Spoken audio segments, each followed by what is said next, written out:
Hey everyone, so sorry again about class.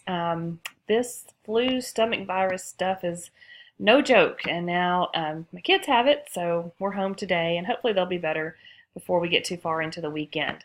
I did want to go ahead and share a few things with you so that we don't get behind in class.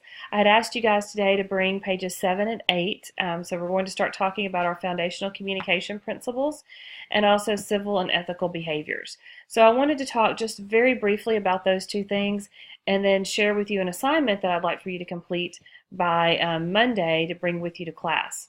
So one of the first things that we're going to look at are the foundational communication principles. And so our department has basically taken all of these communication theories, things that we're going to talk about related to communication, and we've kind of narrowed them down to 9 statements. So these are kind of the 9 fundamental principles of effective communication. So one of the things that we're going to talk about on Monday will be competent communication. What does competency look like? And a lot of the idea of competent communication comes from these 9 principles.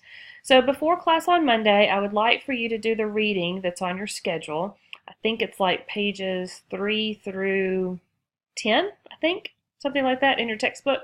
Just the first few pages of chapter 1. And I also want you to read this page of principles. As we go through all of our major assignments and lots of our weekly assignments, you'll be referring to these principles and you'll be applying what we're talking about in class to these 9 principles. So we need to understand them, and we also need to keep them very close by because you will be using them quite often. So read the pages in the book. They just kind of introduce you to communication and competent communication, and also read this page here about our foundational principles. Second, we're going to be talking about civility, and we're going to be looking at examples of civil and uncivil communication and how it relates to ethics. So one of the things that we're going to be talking about is the connection between the choices we make, which is civility, and our ethical standards. So how are we raised? What are we taught is right or wrong? And how does that play into the choices that we make when we communicate every day? So the second document that you will use quite a bit this semester are the civil and ethical implications. And we're looking at things like trustworthiness and integrity, concern for community, fairness, respect, responsibility, and restraint, and caring with grace. So before class on Monday, read this document, read this page, and I want you to come to class with an example of uncivil communication. So when has someone behaved badly? When have you either been a part of an uncivil moment of communication?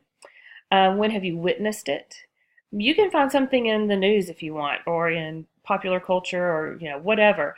Doesn't matter. But I want you to write a couple of paragraphs, 2 or 3 paragraphs that describe this moment and what makes it uncivil. So for this assignment, think of a situation. It can be something you're a part of. It can be something that you witnessed. It can be something that you're reading about or watching on television. Describe the uncivil communication. What's happening? Who's involved?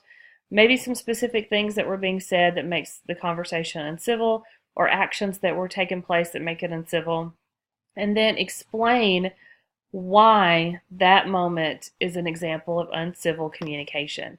And you can relate it to these implications. So maybe there was a lack of trust. Maybe someone's integrity was, at stake. Maybe it wasn't fair. Maybe someone didn't take responsibility for something. So we'll be discussing uncivil versus civil communication. And it'll be very helpful if you could come to class with some examples of uncivil behavior. And again, type this up. 2 or 3 paragraphs is what we're looking for. Bring this to class with you, and we will discuss it as it relates to the civil and ethical implications.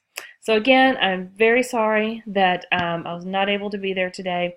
We will be in class on Monday, so be sure to take care of these things before then, and I hope you guys have a great weekend. Thank you very much.